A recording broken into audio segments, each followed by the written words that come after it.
Today, I'm going to be sharing something powerful with you about why you stop yourself even before you try. I want you to imagine something. There's a wall in front of you. You can't see it, you can't touch it, but you live as if it's there. You approach your goals and you slow down. You start losing weight, and something in you tightens and you back off.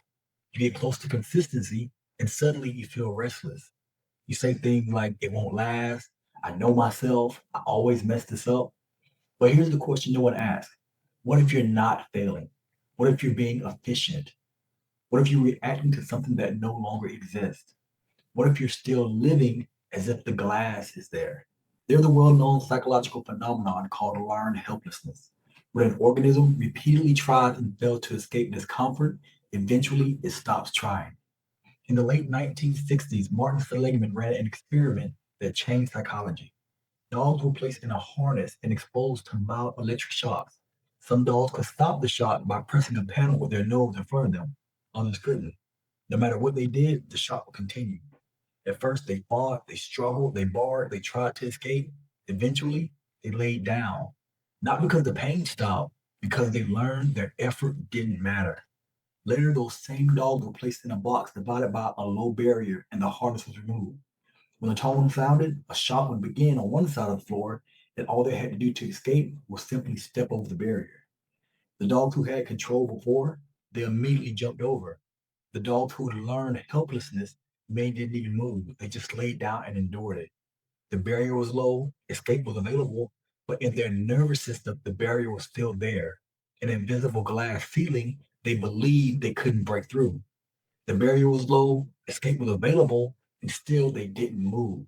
Not because they were weak, because their nervous system had already decided effort is a waste of energy. Now pause because this is where it gets uncomfortable. How many times has the barrier in your life been low and you still didn't move? Let me tell you about a woman I work with. She's a high performer, executive, the kind of woman who runs departments and closes seven-figure deals. She lost 40 pounds before twice. Both times she gained it back. When she sat in front of me, she didn't ask for a better diet. She looked at me with a look of pure exhaustion and betrayal and said, I'm the most disciplined person that I know in every room except my own kitchen. I don't trust myself anymore. And then she cried, not because she hated her body, but because she hated that she couldn't rely on herself. Every time she lost weight, something shifted. Men looked at her longer. Her husband became more attentive. Colleagues made comments. And instead of feeling powerful, she felt hunted, like she stepped onto a stage that she didn't ask to be on. The game didn't start with food, it started with anxiety, a tightening in her chest, a restlessness, a subtle urge to disappear. So she ordered the extra wine, skipped the workout, ate just enough to dull the edge quietly. And when the weight came back, she'd say, see, I knew it, couldn't stay on. But here's what was really happening. Her nervous system had decided that being smaller meant being visible, and being visible meant pressure, and pressure meant vulnerability. She chose familiar over free, not because she lacked discipline, but because her body believed safety lived in invisibility. That's the invisible glass. Most women I work with are not battling fat, they're battling the memory of how it felt to be seen.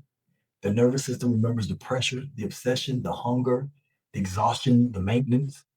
So when they start again, they don't feel hope, they feel tension. And the tension tells the body there's danger. Before the collapse even happens, the nervous system preemptively protects. You overeat a little, you start negotiating, you say, I'll start Monday. That's not weakness. That's the body avoiding another collision with the glass. But here's the brutal truth. The glass is gone. The past failure is over. The old pressure isn't happening. You're not that same girl who didn't know how to set boundaries, but you're still living inside the cage that only exists in your memory. The invisible glass doesn't just live in your body, it lives in your identity. And you start to believe, I'm the woman who's struggling with the weight. And because your brain loves being right, it filters reality to confirm it. So when things go well, you distrust it. When you feel calm, you look for the crack. When you hit a plateau, you say, see, I knew it. You don't consciously sabotage the goal. You sabotage the version of you who would have to hold it. Predictable struggle feels safer than unpredictable success. This is why you self-sabotage at the same weight all the time. Why you binge after compliments, why you pull back when someone notices your body changing. Because visibility feels like pressure. Pressure feels like loss of control, and loss of control feels unsafe. You're not addicted to the struggle, you're loyal to safety. Weight loss programs focus on behavior, but behavior sits on top of physiology. You can't diet your way out of a nervous system pattern, and you can't boss baby your way through a survival reflex. You have to retrain safety. You have to learn how to be fit and safe at the same time. You have to build identity at the same time as behavior. Otherwise, you keep bouncing off the invisible glass. And here's the part that matters: the glass disappears when the cost of staying the same finally outweighs the perceived safety of the cage. When your nervous system no longer equates success, with threat, consistency stops feeling like force.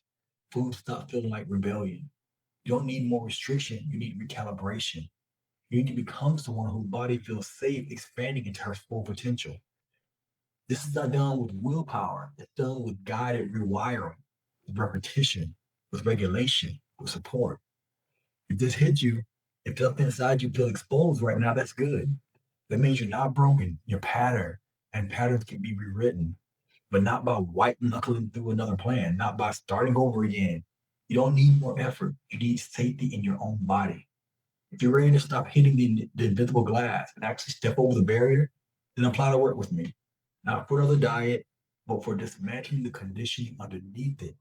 Because once the glass is gone, you don't have to fight yourself anymore. You just move.